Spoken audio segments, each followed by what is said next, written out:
Hello and good evening. You're watching AWANI Tonight with me, Hafiz Marzukhi.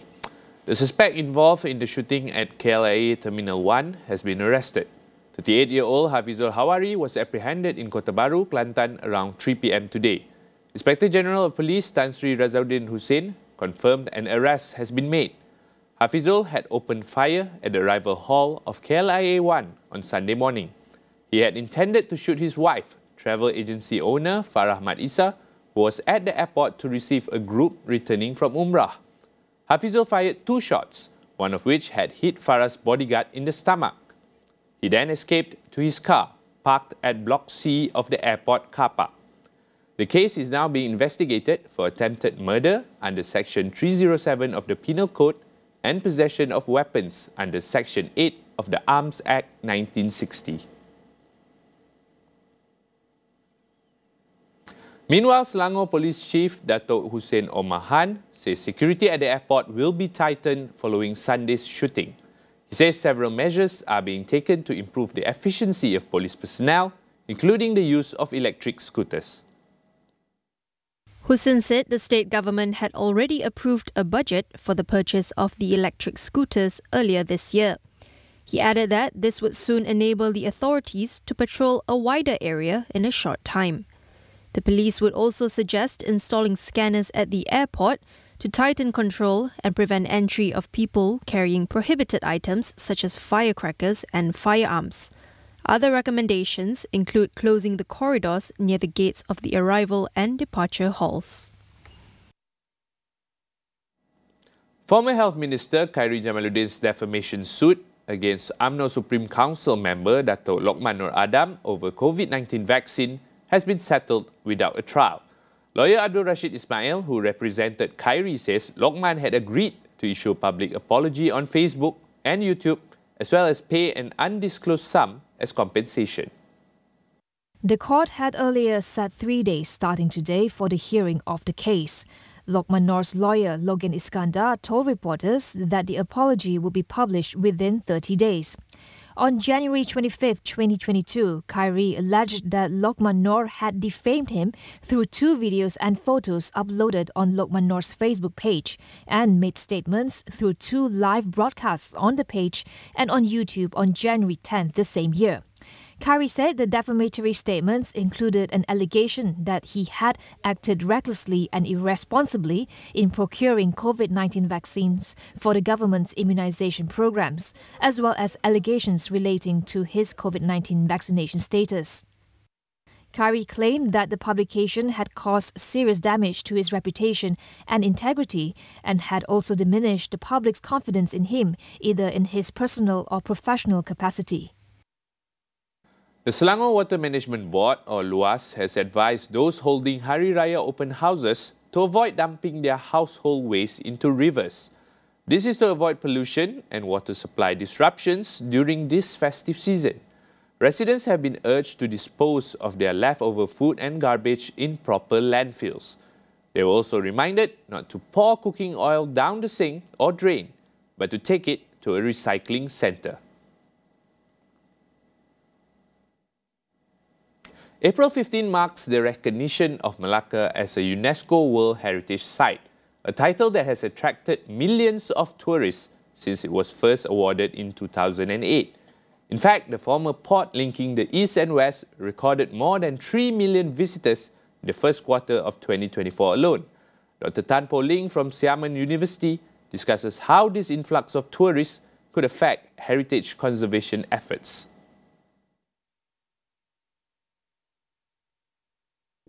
When we talk about tourism, tourism always draw funds, and that can contribute towards a better preservation and infrastructure of the destination, which in this case, we talk about Malacca, like how many tourists come to us and how much it contributes to our GDP and things like that. But on the other hand, one of the significant challenges facing Malacca is, of course, over-tourism, as in it leads to congestion because there are too many people. People come with different transportation modes and the number of the tourists and things like that. So it leads to congestion, pollution, and strain on the local resources, which will stress on the physical wear and tear of the location, because when we visit there, we don't only go there, we look at the things, we touch, we may eat, and then we spend time there. So when there is more people, that means there are more waste produced at the destination as well. So in long term, this to a certain extent, it impacts the preservation efforts and leading to the loss of the heritage and threatening the outstanding universal value in the exchange of tourism activities. Noting the importance for Malacca to maintain its UNESCO heritage brand, Dr. Tan suggested several steps to balance sustainable tourism and heritage conservation. So there are a few measures that we can take. And of course, at the macro level, at the higher level, we can control the number of tourists to visit certain location, or even the development of the destination. But most importantly, I think it would be the communication part, whereby we communicate the awareness and education, educating the locals as well as the tourists, on the location to ensure the sustainability or to ensure sustainable tourism and enhance the quality of the interaction between visitor and also the heritage sites, because instilling the right behavior and attitude will bring a long way, not only preserving the heritage, but also to the other destination, tourism destination, and at the same time giving a very good experience to the tourists. We'll go for a short break. Stay with us.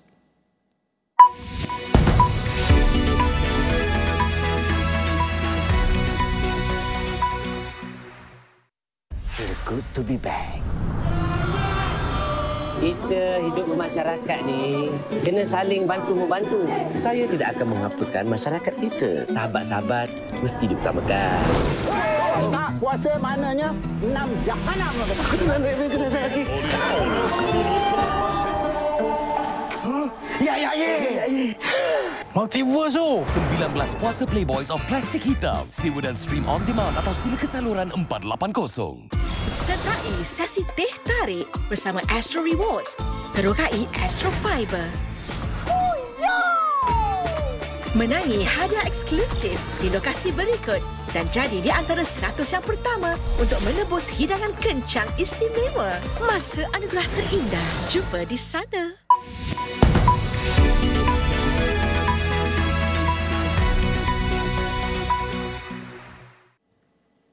A number of people were injured in a stabbing at a church in Sydney, west of the Central Business District. Police officers arrested a male suspect. The injured people suffered non-life-threatening injuries and are being treated by paramedics. Local media reported that a church leader and several worshippers were stabbed during a service at the church. It's the second stabbing incident in Sydney after 6 people were killed in a knife attack at a mall in Sydney's Bondi area on Saturday. Australian police said the attacker who fatally stabbed 6 people at a busy shopping centre in Sydney may have targeted women. In the attack on Saturday, 5 of the 6 people killed and the majority of the 12 injured were women. 40-year-old Joel Corchi ran through the Westfield Bondi Junction Mall with a knife and started stabbing people. He was shot dead by police while he was on the rampage.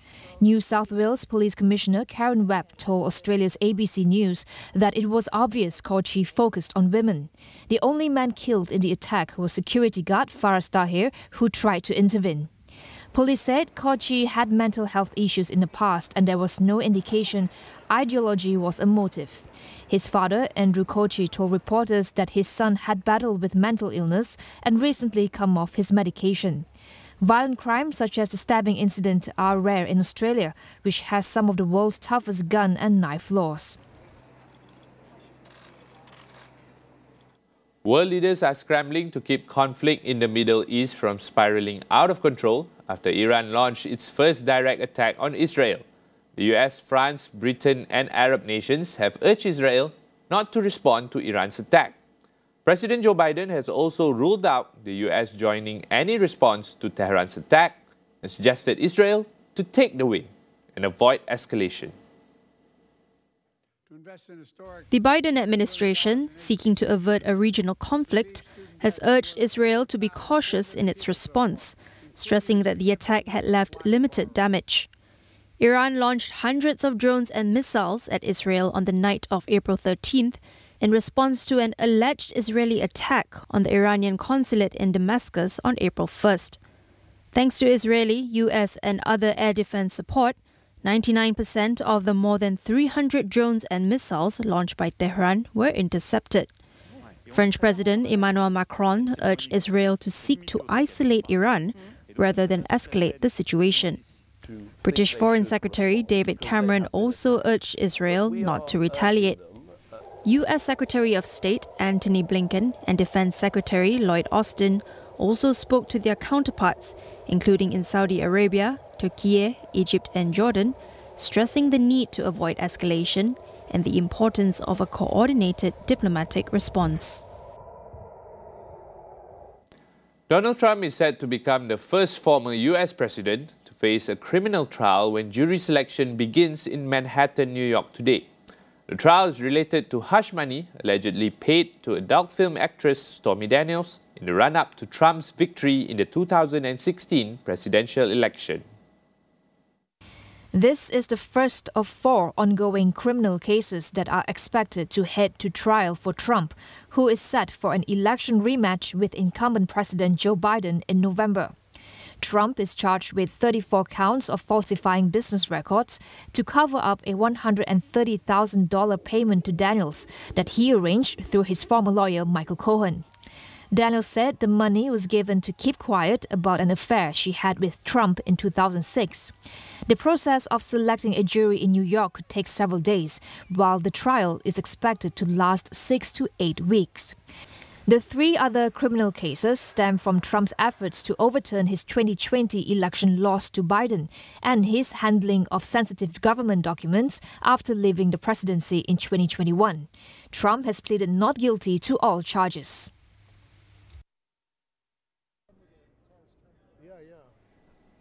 Lawrence Wong will take over the reins as Singapore's Prime Minister on May 15th, replacing Lee Hsien Loong. The Prime Minister's office says he will be sworn in at 8 p.m. at the Istana in a month's time. The statement said Hsien Loong would formally advise Singapore's President that Lawrence, currently Deputy Prime Minister and Finance Minister, be appointed as his successor. It added that Lawrence had the unanimous support of the People's Action Party MPs. Lawrence was appointed leader of the party's 4th-generation team 2 years ago, effectively putting him in line to become the country's 4th Prime Minister. The handover was first hinted at late last year, when Hsien Loong said he would hand over to Lawrence before the next general election, which must be called by November 2025.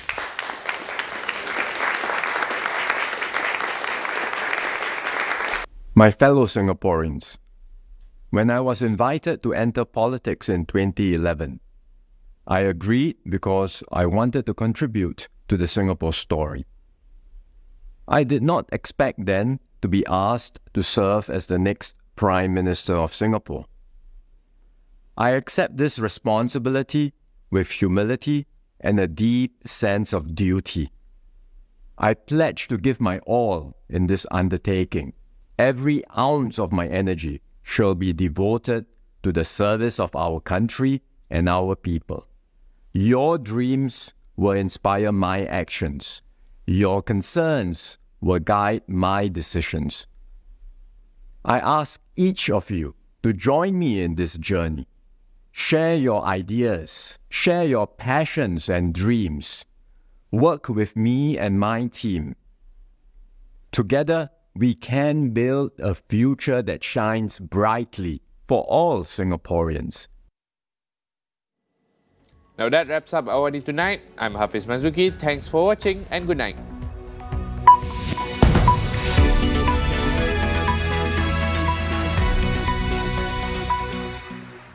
Di dalam setiap berita yang dibawa, konteks amat penting. Kami sentiasa membawakan yang tergempar dan terkini. Pastikan Astro AWANI menjadi pilihan anda, tidak kira di mana sahaja anda berada.